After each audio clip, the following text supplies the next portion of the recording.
मेरे सहृदय मित्रों, नमस्कार।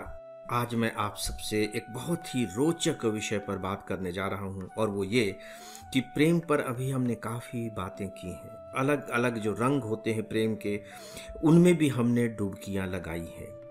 आइए आज हम डुबकी लगाते हैं कृष्ण के प्रेम के रंगों से भरे हुए प्यालों में। मैंने जानबूझकर के प्याला शब्द का प्रयोग किया है। बहुत बड़े बड़े बर्तनों में नहीं, बल्कि छोटे छोटे प्यारे प्यारे प्यालों में। प्यालों में जब कोई चीज आती है, कोई द्रव पदार्थ आता है, तो उसकी मात्रा का जो कारण होता है वह गहराई होती है, उसकी लंबाई चौड़ाई नहीं। और प्रेम में भी जो सबसे बड़ी बात होती है वह लंबाई चौड़ाई नहीं, बल्कि यह उसकी गहराई कितनी है।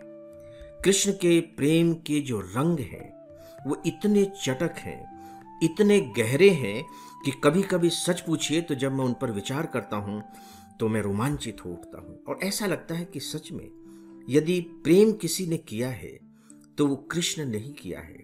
और केवल गहराई में ही नहीं, बल्कि उसके अलग अलग रूपों में भी। तो वो अलग अलग रूप कौन से थे?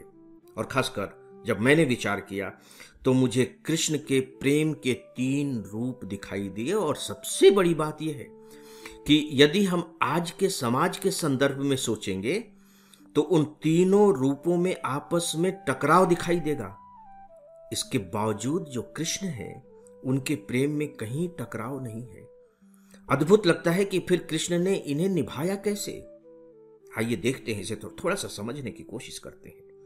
तभी तो कृष्ण प्रेम के एक प्रकार से अवतार ही माने गए, और वो भी उस प्रेम के अवतार माने गए जिसे समझ पाना और समझ करके स्वीकार कर पाना उतना आसान नहीं है। लेकिन ये भारतीय चेतना की ऊंचाई है, भारतीय चेतना की महानता है। और हमारे जो पूर्वज रहे हैं उनकी बहुत बड़ी उदारता है कि उन्होंने प्रेम के इन 3 रूपों में से उस रूप को महत्व दिया है। उस रूप को महत्व ही नहीं दिया है, बल्कि उस रूप को पूजा है। और हम आज भी पूज रहे हैं जिसे हम आज महत्व देने को तैयार नहीं है ना। एक बहुत विचित्र सी बात यह लगती है, वो प्रेम कौन सा है? राधा और कृष्ण का प्रेम। देखिए, जब हम सामान्य तौर पर राधा और कृष्ण के प्रेम के बारे में विचार करते हैं तो सूरदास जी की वो पंक्ति याद आ जाती है, लरिकाई का प्रेम कहो अली कैसे छूटे।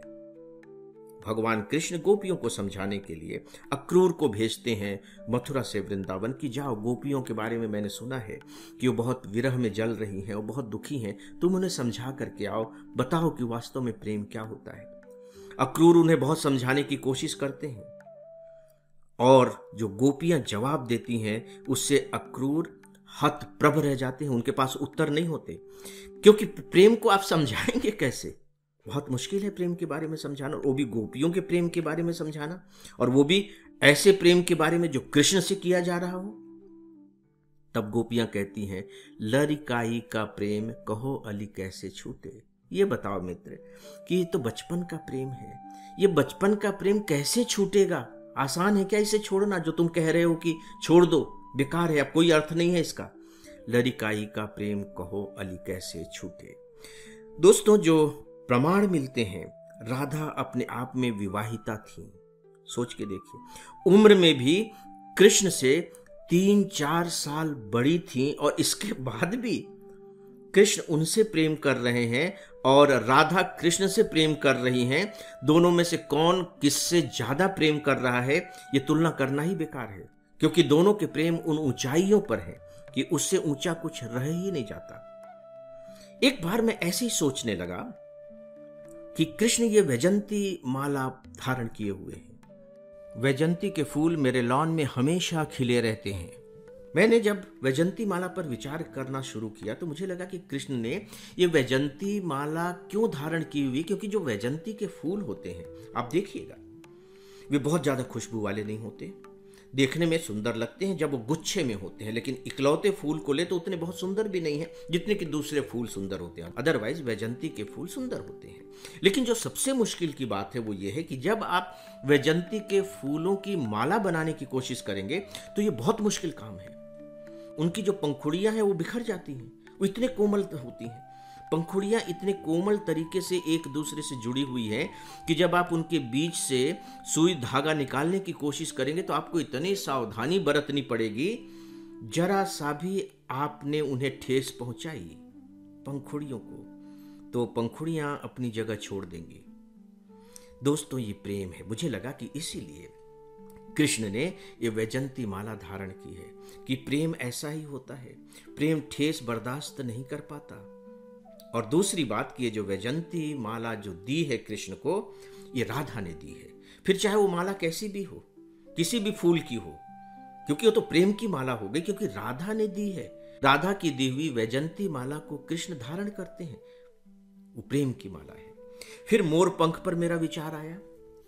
पहले मैं ये मान करके चलता था कि ठीक है, चूंकि कृष्ण वृंदावन में रह रहे हैं, कृषि संस्कृति है, वनों में गाय चराने जाते हैं तो वहाँ बहुत से मोर नृत्य करते होंगे, तो वहाँ के पंखों को देख करके उन्हें अच्छा लगा होगा, उन्होंने अपने मुकुट में धारण कर लिया होगा।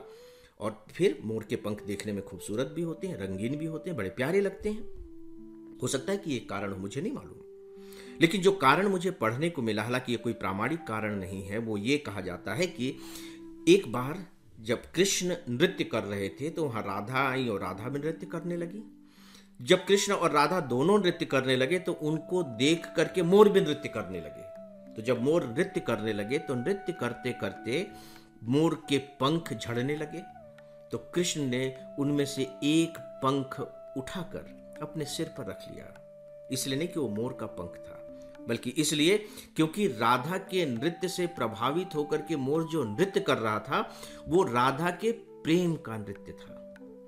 दोस्तों, क्या सच में प्रेम के ये स्वरूप और कहीं देखने सुनने को मिलते हैं?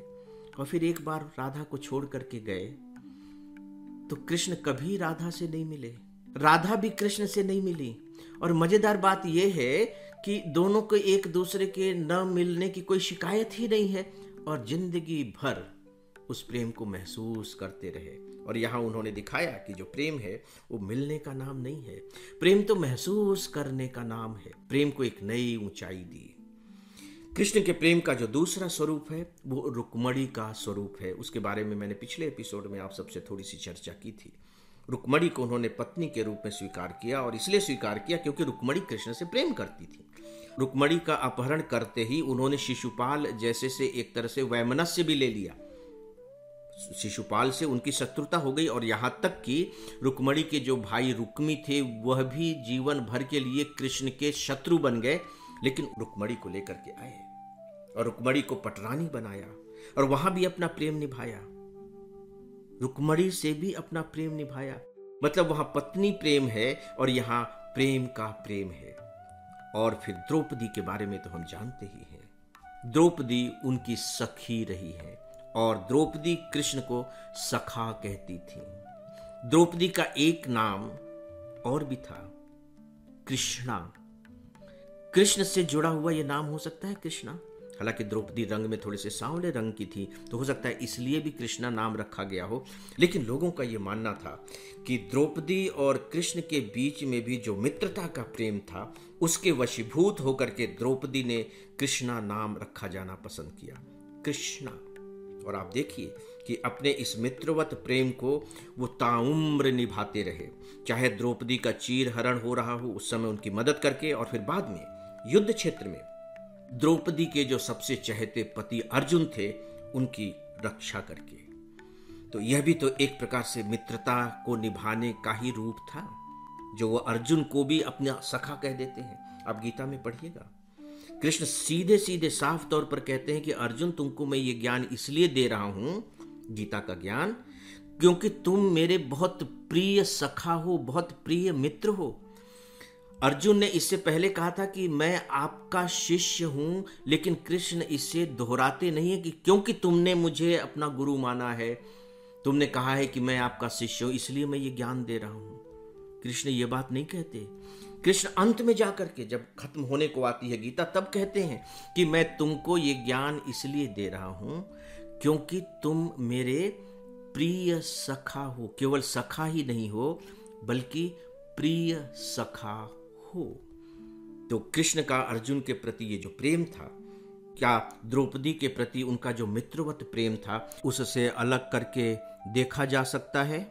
मुझे लगता है कि नहीं देख सकते। तो दोस्तों, प्रेम के ये 3 प्लेटफॉर्म थे और इन तीनों प्लेटफॉर्म पर कृष्ण ने प्रेम का जो नृत्य किया है वो नृत्य अद्भुत है। न तो अभी तक किसी और ने किया है और नहीं लगता कि शायद आगे भी कोई ऐसा कर पाएगा। ऐसे प्रेम रूप कृष्ण को बार बार नमन है, बार बार नमन है, बार बार प्रणाम है। दोस्तों, अब आप सबसे अनुमति चाहूंगा। नमस्कार।